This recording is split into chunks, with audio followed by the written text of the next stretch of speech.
네, 김여정을 비롯한 북한 고위급 인사들 2박 3일간의 일정을 마치고 북으로 돌아갔습니다. 네, 또 오늘 아침엔 어제 서울 공연을 마친 북한 예술단도 육로를 통해 돌아갔습니다. 자, 평창 동계올림픽을 계기로 시작된 이제 굵직한 북한과의 교류도 이렇게 되면서 한숨 좀 돌리게 됐습니다. 하지만 남겨진 과제도 만만치 않습니다. 앞으로의 과제 전문가들과 짚어보겠습니다. 네, 홍현익 세종연구소 수석연구위원, 양무진 북한대학원 대학교 교수 나오셨습니다. 안녕하세요. 안녕하십니까. 네, 이번 2박 3일 북한 최고위급 대표단 방문 기간 중에 가장 개인적으로 인상 깊었던 장면 하나씩만 좀 간단하게 짚어주신다면 어떤 장면이 있었습니까? 모두가 역사적 장면이죠. 굳이 하나를 골라라라고 한다면 개막식 때 공동 입장할 때 우리 대통령 네 분 또 그리고 북한의 고위급 대표단 악수하는 그래서 저 국제사회에 다 보는 장면 아니겠습니까? 저는 이것이 가장 인상 깊었다 그렇게 생각합니다. 문재인 대통령이 이렇게 뒤돌아서서 일부러 뒤돌아서서 악수를 먼저 청했죠. 장면. 어떤 장면이었습니까? 홍현익 박사님께서는 저도 그런데요. 저도 그렇고 대통령께서 뒤에 설명을 하셨는데 나도 모르게 뒤를 돌아보고 다시 한번 그냥 악수를 할 수밖에 없었다 그러는데 그 장면에서 미국의 펜스 부통령은 아베하고 귓속말을 하고 있는 그게 다 이렇게 오버랩 돼가지고 그게 그 미국이 조금 좀 아쉬운 모습이었다는 게 좀 저 가슴이 아픕니다. 네, 남북미의 수싸움이 이제 막이 올랐다라고 해도 과언이 아닐 텐데 이 부분도 오늘 집중적으로 짚어보도록 하겠습니다. 자, 김여정을 비롯한 이 북한 고위급 대표단이 문재인 대통령과 4-5차례나 만나서 8시간 이상 대화를 나눴는데 주로 어떤 얘기들이 오갔을까요? 문재인 대통령은 4차례 만났지요. 그런데 이제 가장 핵심적인 부분에 대해서는 청와대 오차, 거기서 김여정 제1부부장이 일종의 뭡니까? 특사자로서 김정은 위원장의 평양 방문에 대해서 요청했죠. 아마 이 부분 플러스 또 그리고 그 이후에 우리 당국자들과 나름대로 허심탄회한 이야기를 했다고 북한 조선중앙통신에 나왔습니다. 아마 그런 부분이 있어가지고 김정은 위원장이 이 한반도의 해남 문제뿐만 아니고 국제사회의 목소리 충분히 들었을 것이다. 또 그리고 혹시나 잘은 모르겠습니다만 또 밤에 또 김여정의 경우에는 인터넷을 아주 잘 다루는 기술자 아닙니까? 그래서 이 인터넷 보고 이번 평창올림픽에서 여론도 알 수 있거든요. 네. 그런 차원에서 아마 이러한 여론을 김정은 위원장에 전달하는 그런 역할에서 충분하게 나름대로 파악을 했을 까는 이것이 가장 중요한 부분이 아닌가 생각합니다. 혹시 비공개 대화에서요. 가까운 시일 안에 평양을 방문해 달라고 했는데 그 가까운 시일에 숫자까지 나왔을까요? 6.15나 8.15 이런 얘기도 비공식 대화에서는 얘기가 됐을 법도 하거든요. 어떻게 보십니까? 글쎄 했을 가능성도 있지만 일단은 공식적으로 나온 바가 없고요. 그리고 모든 게 여건을 조성하는데 함께 노력해서 네. 성사되도록 하자 그 말에 담겨 있고요. 그 다음에 대통령께서 한 말씀 더 설명하셨죠. 북한이 가능한 빠른 시일 내에 보다 적극적으로 북미 대화를 추진해서 북미 대화가 됐으면 좋겠다. 그게 여건이라고 좀 가장 중요한 여건은. 그 다음에 이제 정상회담에 성과도 있어야 되니까 성과를 채울 만한 그 시간적 여유. 그 다음에 우리 국민들 중에 일부 좀 걱정하시는 분들도 있거든요. 너무 빨리 남북 관계가 진전되니까 자칫하다 한미 동맹 관계가 좀 소원해지는 게 아닌가. 그래서 한미 관계도 잘 유지하면서 북미 대화도 되면서 그리고 정상회담 준비가 되면은 전 이루어질 것 같다. 그래서 우리 정부가 제가 보기엔 서두를 것 같지는 않습니다. 문재인 대통령이 김여정이 여러 차례 평양에 오시라라고 요청을 했지만 가겠다라고 확답을 못한 거는 아무래도 여건 정도 조성하겠다라고 말한 거는 아무래도 미국을 고려한 조치이지 않겠습니까? 그렇죠. 우리가 이제 김여정 제1부부장이 우리가 보통 이야기할 때 반복과 중복은 좀 구분할 필요가 있잖아요. 아마 반복을 했다는 그만큼 평양 상봉 이것을 기대하고 있다 이렇게 보여지고 또 이제 문재인 대통령도 이 여건을 만들어서 성사시키자 이 부분에 대해서는 지금 이제 문재인 대통령의 대선 기간부터 지금까지 일관된 나름대로 포지션이다 저는 그걸 보거든요. 그 중에서 이제 우리 지금 이제 홍영익 박사께서 가장 중요한 것이 북미 간의 대화. 이것을 좀 더 구체적으로 이야기한다면은 남북관계 개선 문제라는 점. 그다음에 북한의 비핵화 문제, 네. 또 더 나아가서 한반도 평화체제 이 부분에 대해서 나름대로 우리 국민들의 목소리를 듣고 또 그리고 미국의 목소리를 듣고 이것이 아마 환경의 여건 이게 핵심적인 요소들이 아니겠느냐 그렇게 생각합니다. 예. 자, 이런 얘기들 계속 이제 지금까지 어제까지 이제 얘기를 했으니까요. 사실 오늘부터는 그러면 비핵화가 뭐냐라는 얘기를 좀 구체적으로 해야 될 필요가 있을 것 같습니다. 미국은 비핵화가 어떤 북미 대화의 시작이다라고 한다면 자 그럼 비핵화가 뭐 계속 강조하셨던 네. 모라토리움이냐? 그러니까 지금까지 우리는 핵 만드는 나라니까 핵 있는 나라니까 북한은 더 이상 핵 더 만들지는 않을 테니 우리가 더 이상은 하진 않겠다. 하지만 지금까지 한 거는 우리를 인정해 줘야 된다라는 요구도 있을 수 있고요. 그렇지 않고 폐기 수준으로 가야 된다. 지금까지 네. 만든 거 다 무력화시켜야 그게 비핵화다. 이게 가장 큰 걸림돌과 이 쟁점이 될 것 같거든요. 어떻게 보십니까? 아주 좋은 질문이신데요. 미국은 지금 북한이 핵 문제에 대해서는 아예 논의도 안 하겠다 그러니까 비핵화가 이루어져야 대화하겠다 뭐 이렇게 얘기하잖아요. 그건 진짜 비핵화가 뭐냐? 비핵화라는 게 뭐 마지막에 뭐 북한의 아주 그 기술자까지도 다 해외로 보낸 그런 정도냐? 그러니까 폐기는 물론이고 그렇게 되면은 뭐 대화는 거의 불가능하죠. 그런데 그것을 여러 단계가 있기 때문에 이를테면 처음에 대화 시작 단계에서도 과거에 보면은 뭐 9.19 공동성명을 지키겠다라는 것부터 시작해서 그 다음에 한반도 비핵화는 선대의 유훈이다. 뭐 이런 얘기를 김정은이 한다든지 과거에 김정일 때는 많이 그 얘기를 했거든요. 근데 예. 최근에 그런 용어가 싹 사라졌죠. 사라지고 핵 문제는 아예 얘기조차 안 한다. 그러는데 제가 볼 때는 이제 가장 그래도 쉬운 거는 뭐냐면 북미 대화가 되는 동안에는 핵과 미사일 실험은 하지 않겠다. 실험은 안 하겠다는 거예요. 미사일 발사도 안 하고 일단은. 더 구체적으로 말씀드리면 단거리 미사일은 발사해도 상관없습니다. 1000km 이하. 그걸 넘어서면 이제 탄도 미사일이 되니까 그렇죠. 탄도 미사일이 아닌 수준 이상의 탄도 미사일 시험 발사도 자제하겠다. 그러나 이제 북한도 그냥 마냥 그럴 수는 없으니까 북미 대화가 진지하게 진행되는 동안에는 그 정도고요. 그 다음에는 뭐 북미 대화가 되는 동안에는 일단 핵 프로그램을 중단하겠다. 실험을 안 하는 게 프로그램 중단은 아니거든요. 연구는 계속 하는 거예요. 연구도 중단하겠다. 그러면 뭐 당장의 대화 되는 거고요. 그 다음에 이제 또 하나는 뭐냐면 지금까지는 북핵 문제는 아예 논의조차 안 하겠다 그러는데 그 미국하고 대화를 해서 미국이 우리가 원하는 조건만 맞춰주면 포기할 수도 있다는 얘기. 이 얘기를 만약 북한 외무성이나 이런 데서 공식적으로 해주면 미국은 전 바로 대화하리라고 봅니다. 지금은 미국은 초강대국으로서 체면 자체가 지금 깎여 있어요.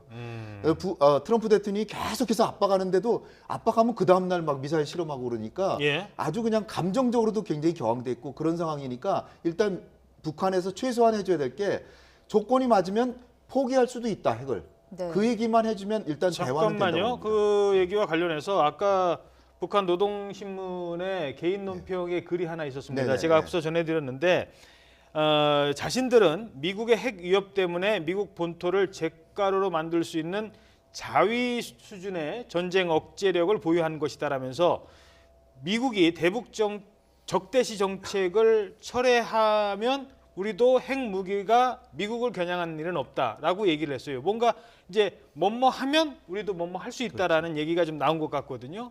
일종의 가정법인데요. 그래서 예. 뭐니까 북핵 이 만드는 원인 그와 똑같은 이야기입니다. 지금까지 북한은 핵을 만드는 것은 미국의 대북 적대적 정치예요. 이기 때문에 북한 핵을 만들 수밖에 없다. 그리고 미국의 대북 적대 정치가 폐기된다면은 이런 핵에 대해서 미국을 소위 말해서 이 정중한답니까? 그 미국에 대해서 더 이상 하지 않겠다. 이것은 똑같은 이야기거든요. 그리고 지금은 이제 우리 홍익 박사가 말씀했는데 북한에 대한 비핵화에 예. 대해서 미국은 비핵화만을 위한 대화를 하자. 이렇게 주장하고 있단 말이에요. 비핵화만을 위한 대화. 다시 말해서 뭐 북미 관계 정상화라든지 평화체제 이건 차후의 문제다 이것이. 그다음 주에 뭐냐면 이 비핵화만을 위한 대화에 있어가지고 가장 조건이 뭐냐면 한 몇 가지 있습니다. 예. 첫째는 뭐냐면 북한의 최고 지도자 아니면 북한 정부의 공식적으로 비핵화 선언부터 해라. 첫째. 두 번째 이 선언에 대한 진정성을 보여주기 위해 가지고 첫 단계로 뭐냐니까 핵과 미사일에 대한 실험 이거 중단 일종의 모라토리움이죠. 예. 여기에 대해서 그냥 핵과 미사일 중에서도 인공위성도 포함을 해라. 이렇게 주장합니다. 예. 그다음 세 번째는 뭐냐면 IAEA 사찰단을 복귀시켜라. 여기 또 마지막 또 하나가 또 있습니다. 마지막이 뭐냐면 미국이 북한에서 의심나는 지역, 다시 말해서 영변 핵단지가 아니고 기타 의심나는 지역에도 사찰을 받겠다고 약속해라. 이것을 지금 이제 미국이 주장하고 있단 말입니다. 예. 그럼 결국은 뭐냐? 북한 입장에서 항복하라는 것이죠. 그래서 북한은 뭐냐? 여기서 맞받아치면서 비핵화만을 위한 대안을 하지 않겠다. 예. 이거든요. 그래서 다시 하려면 이거 좀 구체적으로 말씀드리면 혹시 만약에 미국이 끝까지 비핵화만 하려면 비핵화, 관계 정상화, 경제 협력, 그리고 평화체제 이러한 모든 것을 하나의 탭을 올려놓고 해보자. 이것이 아마 북한이 갖고 있는 속뜻이 아니겠냐 이렇게 볼 수가 있습니다. 만약에 이번을 계기로 우리 정부가 북한의 비핵화를 끌어내지 못한다면 좀 미국과도 곤란한 입장이 될 수가 있을 것 같은데 이번 모처럼 조정된 이 남북 대화 분위기가 이끌어낼 수 있는 최상의 시나리오와 최악의 시나리오는 뭘까요? 그러니까 미국이 북한한테 경계를 전혀 늦추지 않고 있는데 남북 정상회담까지 가면 한미 관계가 좀 안 좋아지겠죠. 네. 그러나 지금 여건 일 중에 제일 중요한 게 북미 대화거든요. 예. 북미 대화에는 대화라는 거는 상호간에 하는 거지 한 사람이 하는 게 대화가 아니잖아요. 한 사람이 하는 건 선언이죠. 북미 대화가 되려면 미국도 대화하겠다는 의사표시를 해줘야 되는 거 아니냐 그죠. 네. 근데 지금 미국에서는 전혀 안 하고 너 어떻게 하나 보는데 내가 요구하는 조건을 그 수준에 이르면 내가 그 시점에 얘기할 테니까 그때까지 너 성의 좀 표시해봐 이거거든요. 따라서 이게 마냥 미국이 우리한테만 뭐 왜 이렇게 뭐 진도를 빨리 나가냐 이렇게 할 수만은 없는 거예요 사실은. 북미 간의 대화 중에 50%는 북한의 책임이고 50%는 미국의 책임입니다. 따라서 대화를 한다는 건 미국도 약간은 성의 표시가 있어야 된다는 거죠. 근데 아무래도 이제 국제사회는 냉철한 현실주의 사회니까 미국의 국력이 북한보다 100배 이상 강한데 따라서 북한이 먼저 한 발 양보하면 좀 더 좋겠죠. 근데 북한은 지금 걸고 있는 게 체제의 운명이에요. 김정은의 목숨이라고요, 사실은. 그런데 미국은 사실은 북핵 문제 해결이 과연 지상의 최고의 과제냐? 전 그렇게 안 봅니다. 과제가 동북아에서 그 자신의 영향력을 유지하고 중국하고 경쟁하고 또 한반도와 일본에서 저렴한 비용으로 주한미군을 유지해서 동북아에서 그야말로 주도자 역할을 하겠다. 뭐 여러 가지 이해관계가 있기 때문에 북한은 그러나 이거 자체가 자기의 생명이에요. 예. 따라서 비록 북한이 미국보다 훨씬 약한 나라지만 북한한테만 양보를 일방적으로 강요하면 대화가 되기 힘들다. 네. 따라서 우리 정부는 외교부를 중심으로는 미국을 설득하고 통일부를 중심으로는 북한을 설득해서 양측이 조금씩 양보하게끔 해서 대화가 되면 제일 좋은데 그래도 쉬운 부분은 김정은이 지금 남북 정상회담 하고 싶다고 그렇게 얘기를 하니 우리가 얘기했잖아요. 북한이 조금 더 적극적으로 대화를 해서 북미 대화가 되면 갈 수도 있다는 거 아니에요. 예, 그런 부분에서 해답이 나오지 않을까 보입니다. 그러니까 이제 북미 대화를 가더라도 북한의 핵을 어디까지 어느 수준까지 용인을 하느냐가 가장 큰 이제 쟁점인데 이건 아까 이제 제가 질문드린 거에 마저 하나만 더 질문드리고 그 북한의 핵을 용인한다고 쳐요. 그러면 어느 정도 지금 있는 수준을 유지를 시켜준다면 이런 가정이 나오는 것 같아요. 북한은 핵이 있잖아요. 지금도 사실 뭐 어느 정도 그게 완성 단계가 뭐 100% 완성인지 90%인지 80%인지는 모르지만 완성 단계가 있고 핵도 몇 톤 있고 미국까지 날린다는 뭐 미사일도 가지고 있다고 치면 북한은 핵이 있어요. 우리는 없죠. 우리는 핵이 없습니다. 우리는 이미 뭐 핵 전술핵 뭐 이것도 다 포기를 한 그러니까요. 핵은 누구한테 갖고 있죠? 미국이 있습니다. 그럼 우리는 미국의 핵 우산 속에 맨날 들어가 있는 거예요. 이것도 웃긴 얘기 아니겠습니까? 우리는 그럼 미국의 우산 주인은 미국인데 미국이 우산 자기 주산 가져가 버리면 우리는 뭐가 되는 거죠? 그러니까 그런 관계에서도 우리가 이 북한 핵을 어느 정도 용인할지를 좀 더 따져봐야 될 것 같거든요. 북한 핵을 용인한다는 것은 그건 상당히 그 민감한 부분입니다. 예. 그래서 지금 이제 한미 간의 국제사회는 뭐냐면 가장 핵심이 북핵 불용입니다. 단지 지금 이제 문재인 정부가 이런 북핵 불용의 큰 원칙 속에 있어 점진적이고 단계적인 또 포괄적인 접근을 내놨습니다. 다시 말해서 비핵화에 대해서는 단계적이고 평화체제 연계에서는 포괄적인 접근이거든요. 다시 말해서 뭐냐면 단계적이라는 것은 큰 틀의 비핵화라는 목표는 같습니다. 예. 미국하고. 단지 여기에 대해서 시발점, 출발점이 있어가지고 문재인 정부는 먼저 현재 핵에 대해서 문제 여기에 대해서는 동결이 있잖아요. 현재 핵. 예. 그 다음 주에 두 번째 좀 더 신뢰가 쌓이면은 미래 핵. 지금 이제 얘가 플루토늄이라든지 우라늄이라든지 이거 핵, 무기급 핵 그 물질 있지 않습니까? 이런 부분에 대해서 해체를 시키는 거예요. 좀 더 마지막 나아가면 과거에 이 조잡한 핵무기라도 핵무기라고 한다면 북한의 이런 과거의 걸 폐기하는 거 있잖아요. 이런 단계로 가자는 것이죠. 그러나 미국은 이런 단계로 가면 시간이 너무 갈리기 때문에 아까 제가 이야기하는 대로 사찰까지 받아라. 그렇죠. 예. CVID 이렇게 이야기하는 것이죠. 또 그리고 지금 문재인 정부가 이런 단계 접근을 더 넘어가지고 포괄적인 접근을 하나 더 합니다. 이 포괄적인 접근이라는 것은 뭐냐니까 비핵화와 평화 체제 그 속에서 남북 관계도고 북미 간 정상화 있습니다.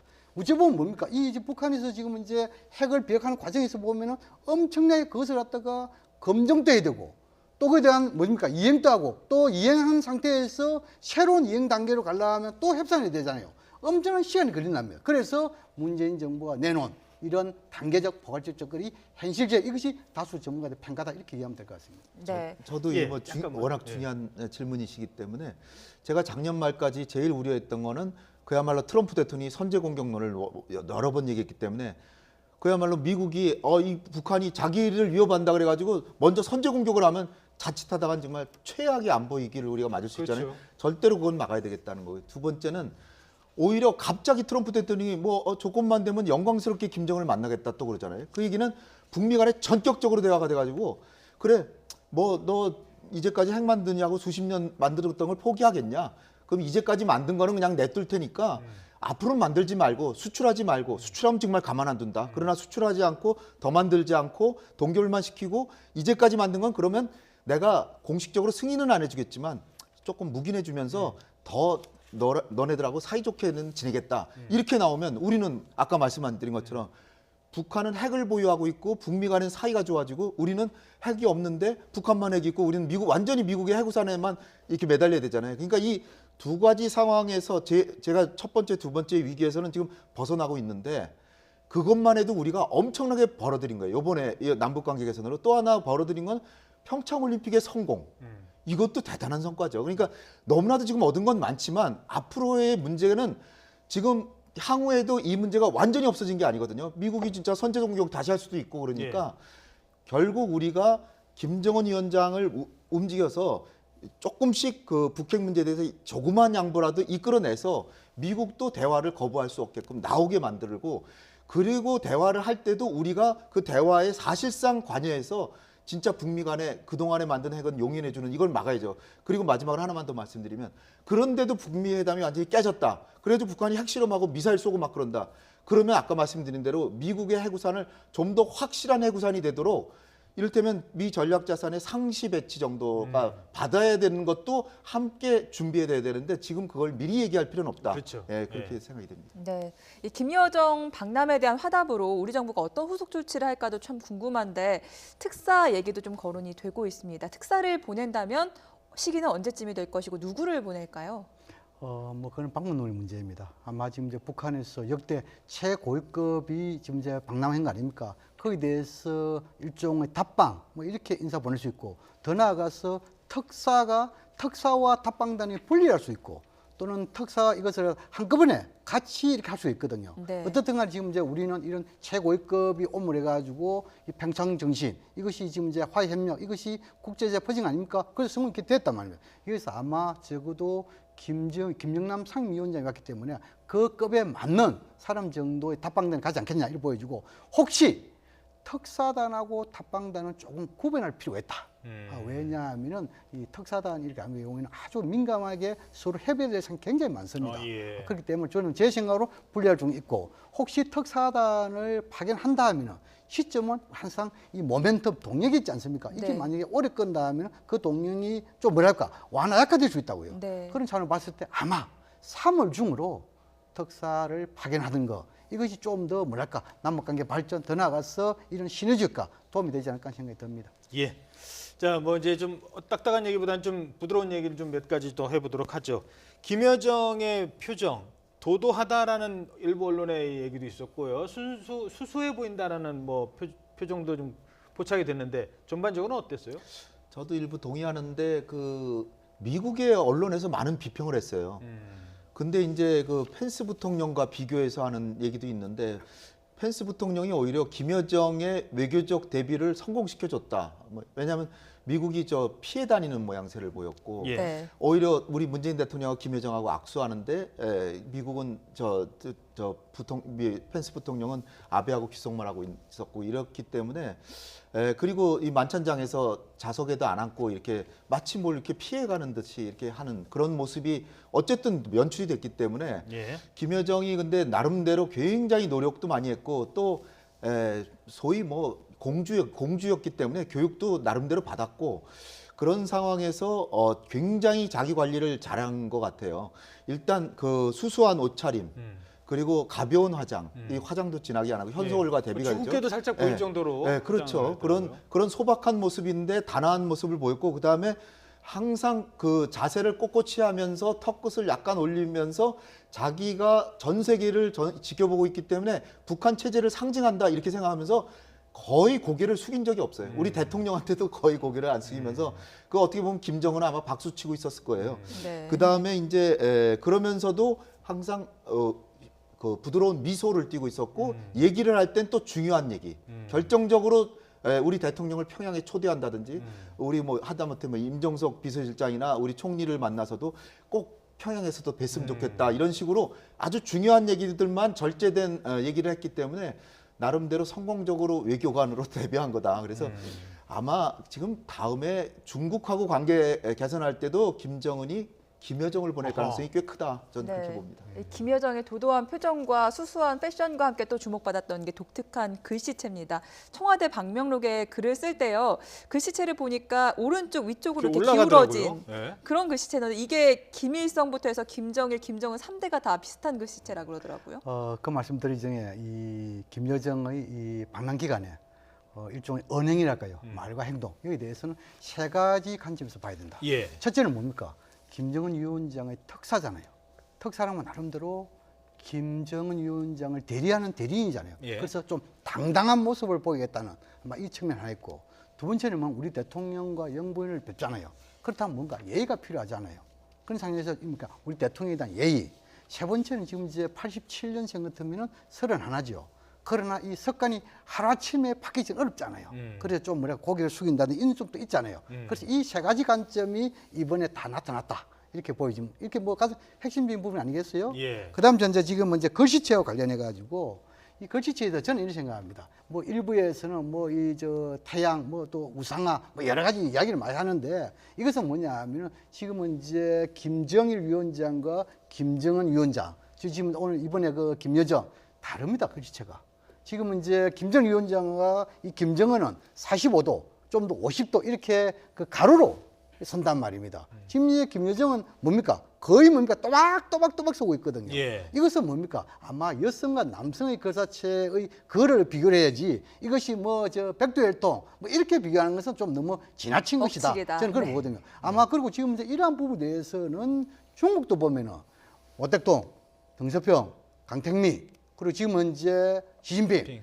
이 지금 이제 그 주요 이 현지 지도 간 곳이 중국 가보면 다 다릅니다. 실제로 보면은 모택동의 글씨는 완전 졸필입니다. 그래도 굉장히 선전을 말고 저 글씨가 정말 유명하다 하고 있거든요. 예. 어떻든 간에. 그래서 이번에는 뭡니까? 너무 북한의 백두혈통의 관점에서 글씨체를 보는 게 아니고 김여정은 여성이니까 막 그런 관점에서 비교하는 것이 좀 설득이 있다. 그렇게 생각합니다.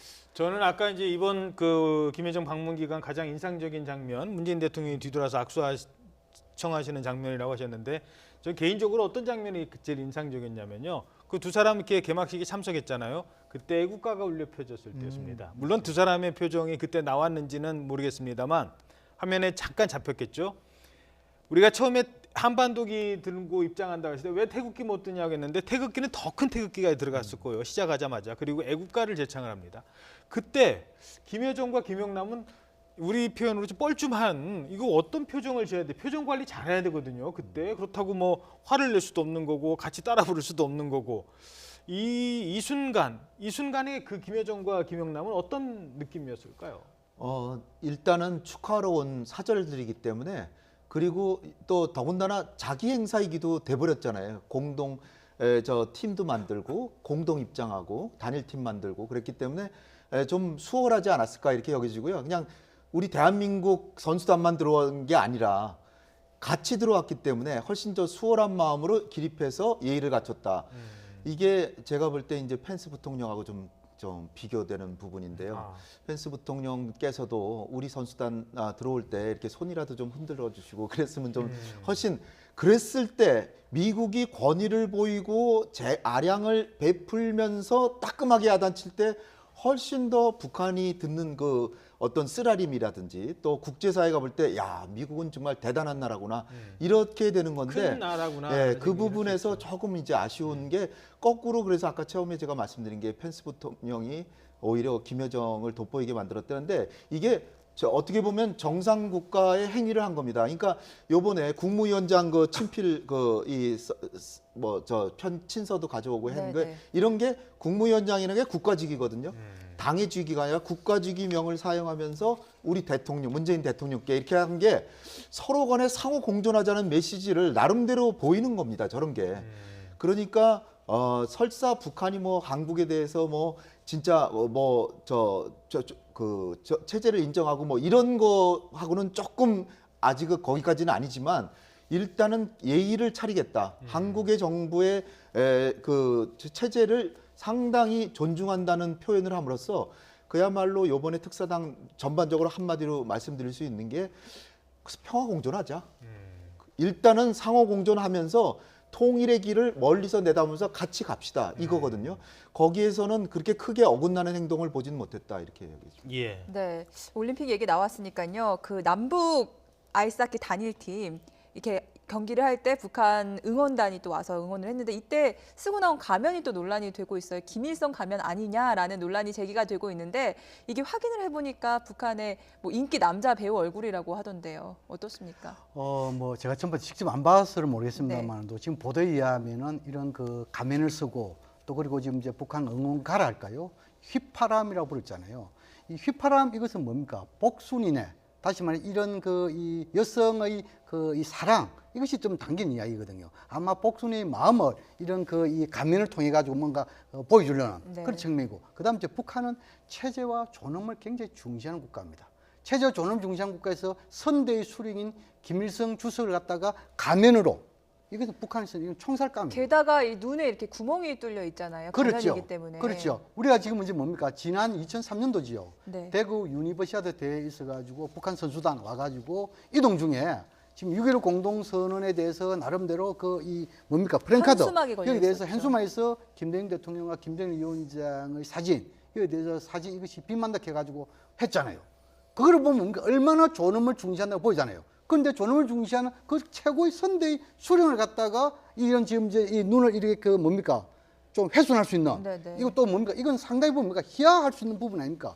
북한이 있을 수 없는 이야기예요. 그런 측면으로 봤을 때 너무 우리 언론들이 이 부분에 대해서는 너무 좀 나간 것이 아닌가 보여지고, 그다음 지금은 이제 조그만 아까 우리 그 홍익 박사님께서 잘 말씀했는데 이번에 그 이 뭡니까? 이 그 일종의 그 개막식 기간이 할까요? 이런 거 봤을 때 북측에서 우리 애국가 나오고 이럴 때 일어나가는 거 있잖아요. 이거는 뭡니까? 남북한의 대결 장이 아니고 국제적인 협력의 장이에요. 평화축제이잖아요. 이럴 때 국제 규범을 따른 겁니다. 이것은 상당 부분 뭡니까? 이건 평가주의 되고, 혹시나 우리가 좀 더 나간다 하면 혹시 이런 그 체전에서 이 규범뿐만 아니고 이런 핵이나 이런 부분도 국제 규범을 따르면 좋겠다. 이런 식으로 좀 한번 추가적으로 말씀드리고, 더 나아가서 이번에 평가를 하자면은 북한과 미국 할 때 미국이 패자고 북한이 성자라고 볼 수 있어요. 왜냐하면 북한은 남북관계 평화적 성공 나름대로 언행에서 가지고 일치를 보였단 말입니다. 그런데 지금 이제 펜스 부통령 와서 어째 됩니까? 늦게 참석하고 일찍 하고, 거기에 있는 국가 수반들이 26명입니다. 그분들 안 바쁩니까? 바쁘잖아요. 그럼 그분들은 그냥 와서 다 지켜주는데 펜스 부통령이 일찍 가버렸잖아요. 또 그리고 뭡니까? 언행에 대해서 평창에 대한 축하보다도 탈북자와 천안함 이렇게 뭡니까? 오히려 한반도 긴장구조 이럴 때 가면은 올림픽 정신에 누입해야 되는 겁니다. 올림픽 예. 정신이 뭡니까? 있잖아요. 그래서 큰 틀에 봤을 때 아마 이번에 봤을 때는 북한의 승리고 미국의 패자대로 미국의 패자가 만회할 기가 있습니다. 이방카 오지 않습니까? 그때 좀 만회해 주기를 기대해 봅니다. 예. 저도 가면 얘기 한 말씀만 더 드리겠습니다. 예. 근데 오래 하지 마시오. 네, 어차피 국민들 짧게. 비슷하게 생각하시니까요. 예. 이거 사실관계를 볼 때 이게 그 가면에 이거 눈에도 훼손을 했지만 이 내려놓고 가고 막 버리고 가고 그랬거든요. 아, 만약에 사형입니다. 사형. 북한에서 김일성의 사진을 네. 막 내팽개치고 그러면 사형이에요. 그러니까 설사 그 사람이 김일성하고 닮았다 그러면 저 잘생겼잖아요. 그러면 저의 김일성이라고 한다면 김일성은 미남이다 이렇게 얘기하는 선전해 주는 거예요. 오히려 제가 볼 때는 예. 역효과가 나는데 왜 자꾸 그걸 주장하는지 모르겠어요. 너무 이제 그 지역적인 문제가 아닐까. 이걸 뭐 그 야당에서 문제 삼기에는 차라리 야당에서 이런 얘기를 좀 했으면 좋겠습니다. 지금 뭐 미국 얘기하셨는데요. 지금 미국 언론이요. 개막식 때 지금 여러 가지 얘기들이 나오고 있습니다. 조금 전에 CNN 앵커가 한국 개고기 먹는다고 지난 88 올림픽에 그렇게 우려먹더니 또 그 얘기하고 있죠. 좋습니다. 뭐 먹는 건 먹는 거니까요. MBC 아나운서가 뭐라고 했습니까? 개막식 할 때 일본의 식민 지배를 받은 우리나라가 고마워한다고요? 뭐 책도 안 읽는 정말 무식한 앵커였습니다. 같은 앵커 입장에서. 그런가 하면은 영국 더 타임스는 뭐라고 했습니까? 그 독도 문제 지적하면서 제주도에다 동그라미를 쳤어요. 이거는 지금 통일부보다 외교부가 빨리 움직여야 됩니다. 강하게 왜 이런 얘기한 그 MBC의 아나운서를 저기 호텔에서 재우게 하는지 모르겠어요. 지금 나가라고 얘기 좀 못 합니까? 그 정도도 좀 그런 좀 강경한 좀 태도가 좀 필요할 것 같거든요. 아마 어제 그 예술단 공연 마지막 공연 했지 않습니까? 예. 거기서 그 마지막 그 가수로 hen성월이 나와가지고 불렀지요. 백두 한라, 한라도 우리 땅, 백두도 우리 땅. 근데 그게 하나 더 추가된 게 있어요. 제가 듣기로는 독도도 우리 땅이었어요. 그것은 일본 앞으로 우리가 지금 이제 한민족이 힘을 합쳐 잘하니까 너무 막 나가지 마라 하나 경고의 메시지도 담겨 있는 것이 아닌가 생각됩니다. 예. 제가 볼 땐 그 MBC인가요? 그 예. 사람 잘못 네. 얘기해가지고 해고됐다고 전 들었어요. 근데 정식으로 방송한 건 아니고 예. 미안하다는 방송을 그냥 인터넷으로 저희 BBC 같은 경우도 뭐 잘못 방송하면 다시 정정 방송을 하거든요. 그렇죠. 네. BBC도 아마 그 사과했나? BBC 뭐 같은 경우는 이제 오보라고 얘기를 했는데 그렇게 다 인정을 하고 우리 외교부도 발빠르게 움직이고 있고 앞으로도 더 반카나 이런 하고도 협력해가지고 더 네. 열심히 할 거라고 생각이 되고요. 제가 볼 때는 요번에 그 북한의 방문 이걸로 인해서 우리 많은 국민들이 이제 희망을 이제 받기 때문에 지금부터는 이제 너무 서두를 필요가 없이 차근차근 한미 관계를 잘 해가면서 그리고 북한을 설득해서 진짜 나를 평양에서 보고 싶으면 핵 문제에서 예. 조그만 양보라도 해달라 이런 식으로 잘 설득해 나가야 될 것 같습니다. 네. 자, 어제는 북한 예술단이 서울 극락장에서 공연을 성공적으로 마쳤습니다. 여기에는 깜짝 무대 2개가 준비가 돼 있었는데요. 어떤 무대였는지 화면으로 좀 확인해 보시죠. 제 체면을 봐서 단장의 제 체면을 봐서 앞선 가수들보다 조금 더 크게 박수를 보내주시면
자, 저렇게 해서 서현 씨와 북한의 현송월 단장이 또 깜짝 등장을 해서 각각 이제 통일을 염원하는 노래를 함께 불러줬습니다. 많은 사람들한테 감동을 줄 수 있는 시간이 됐던 것 같습니다. 뭐 여기에 무슨 뭐 논평이 필요하겠습니까? 이게 누구나 다 공감하고 어제 뭐 김영남 위원장도 그랬다고 합니다만 눈물을 흘린 사람들도 그렇게 많았다고 하더라고요. 가장 감동적인 순간 아니겠습니까? 그렇죠. 역시 민족의 동질성. 우리는 하나의 핏줄, 하나의 문화, 특히 언어를 같이 하는 그런 부분에 대해서 어제 그 노래 또 특히 지금 뭡니까? 이번에는 북한 공연단이 그 북한만의 공연하는데 마지막에는 남북 간 합동 공연 비슷하겠죠. 이런 부분에 대해서도 우리 하나의 민주라는 것을 이번 올림픽 기간에 전 세계에 보여주는 그런 의도 참 성공작이었다. 그렇게 네. 생각이 됩니다. 자, 우리가 하나임을 보여주는 장면이 이 예술단 공연에만 있었던 게 아닙니다. 올림픽 경기에서도 그 모습이 보여졌다고 하죠. 크로스컨트리 경기였다고 하죠. 네, 우리 선수가 많이 뒤처졌습니다. 김은호 선수였는데요. 그 뒤처진 선수를 북한 코치 2명이 응원하는 모습이었어요. 참 마음이 따뜻해지는 사진이죠. 글쎄 크로스컨트리 어저께 저도 봤는데 네. 우리 선수가 조금 처져가지고 통 화면에 거의 안 나오는 거예요. 그래서 우리 선수 어디 갔나 어디가 그랬는데 저 보니까 북한 코치가 우리 선수를 응원했다. 이게 올림픽 정신에 일단 부합하고요. 네. 그다음에 진짜 요번에 그 북한에서 온 그 대표단들이 저것만 보더라도 상당한 진정성이 있다. 그러니까 제가 북한에 요번에 1년에 좀 빨리빨리 진행되지만 가슴은 뜨겁게 받아들여서 따뜻하게 환영하고 잘 접대하고 그러나 냉철한 이성을 가지자. 아직까지 북핵 문제는 있다. 그러나 그것도 가슴을 따뜻하게 하고 서로가 이렇게 같은 민족을 확인하고 이럴 때 해결이 되는 것이지 네. 적대하는 가운데서는 해결이 어렵다. 이런 게 교훈이라고 좀 봅니다. 네, 예술단 공연에는 또 소녀시대 서현 씨가 깜짝 출연했는데 공연 당일날 급하게 청와대로부터 연락을 받고 리허설도 못하고 무대에 올랐다는데 딱 손잡고 노래하는 모습에 호흡이 너무 잘 맞는 모습에 아 이래서 한민족인가 보다 이신전심인가 보다라는 생각이 들더라고요. 그렇습니다. 네. 물론 뭐 서연이라는 그 사람은 이미 우리 다 알고 있지만도 네. 그러나 전혀 합동 공연할 수 있는 시간적 여유가 없었잖아요. 네. 그럼에도 불구하고 우리의 손 통일 함께 불렀다. 이것은 역시 뭡니까? 하나의 핏줄, 그 하나의 문화가 아니면 쉽지 않은 거잖아요. 그런 측면 봤을 때 이 또한 감동적이었다. 저는 생각이 듭니다. 게다가 이 소녀시대가 북한에서 굉장히 인기가 많은 걸그룹이라서 북한 측에서 요청했을 가능성도 있다 이런 얘기도 있던데요. 네. 근데 이제 소녀시대 전원이 나온 게 아니라 네. 그중에 이제 대표 선수가 나왔는데 어쨌든 우리로서도 합동 공연이 됐으면 더 좋았겠다 이렇게 됐는데 사실 관현악 연주는 합동으로 하기가 쉽지 않은 기술적 여건이 있고 근데 마지막에 이렇게 서현 양이 나와서 같이 하고 서로 포옹하고 함으로써 모든 걸 다 말해주는 그야말로 감동을 자아내는 그런 공연이 돼서 사실 저도 이렇게 좀 초청을 받았었는데 네. 표를 안 보내주더라고요. 그래서 저는 다른 아쉬웠겠습니다. 예, 정말 저는 아쉽습니다. 아쉬운데 어쨌든 저렇게 성공적으로 공연이 돼서 정말 국민의 한 사람으로 너무 감격적이고 참 네. 다행으로 생각합니다. 예, 저는 다른 가수도 아니고 한국의 서연이라는 가수가 등장했다는 게 참 많은 걸 앞으로 우리에게 숙제로 남긴다고 생각을 합니다. 우리 2030 세대들이요, 우리 어르신 세대들만큼 통일의 필요성 절박하게 느끼지 못하고 있습니다. 지금 북한의 지금 이 예술단원들 대부분 뭐 2030 아니겠습니까? 이 북한의 2030과 우리의 2030들이 동질감을 얻을 수 있는 시간이 올림픽 아니고 이런 공연 아니면 사실상 힘들어요. 이산가족 가족분들이 이제 몇 분 남았습니까? 그분들 다 돌아가시고 나면 더 이상 정말로 우리 가족을 보기 위해서 북측에 있는 사람이 내 가족이다라 생각하는 사람들은 점점 줄어듭니다.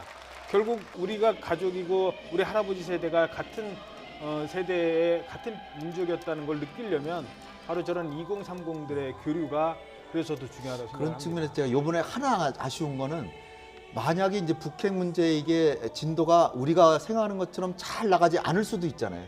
그럴 때를 대비해서 진짜 우리 국민들도 바라고 미국도 지지하는 남북 간의 이산가족 상봉 이런 게 좀 합의가 돼서 딱 나와졌으면 좋았겠다. 그리고 앞으로도 조금 기대해 본 게 아직 올림픽이 남았으니까 이산가족 상봉 같은 게 이루어지면 참 좋다는 생각을 해봅니다. 예, 네. 그 제가 잠깐 아주 좋은 그건데요. 지금 이제 평창올림픽 성공제 개최잖아요. 이 평창올림픽 성공제 개최에 대한 기념이죠. 그런 차원에서 조만간에 이산가족 상봉 행사하면 좋겠다는 거고. 또 지금 이제 방금 먼저 2030 여기에 대해서 상당히 우리가 준비를 했는데 못한 부분이 있잖아요. 금강산 무랑회관에서 우리 K-팝 같은 거 하기로 했는데 이게 무산됐잖아요. 아마 조만간에 이것도 다시 추진했으면은 오히려 지금 이제 남북관계 불점뿐만 아니고 우리 평화체육 구축에도 도움이 될 것이다. 이것을 좀 더 우리 당국이 기담아들었으면 좋겠다는 생각이 듭니다. 북한이 바로 좋아할 만한 거 있을 것 같은데요. 평창 동계올림픽 성공 기원이었잖아요.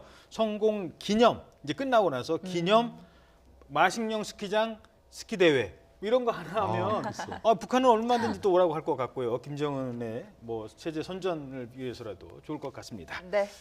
홍현익 세종연구소 수석연구위원, 양무진 북한대학원 대학교 교수였습니다. 오늘 말씀 감사합니다. 감사합니다.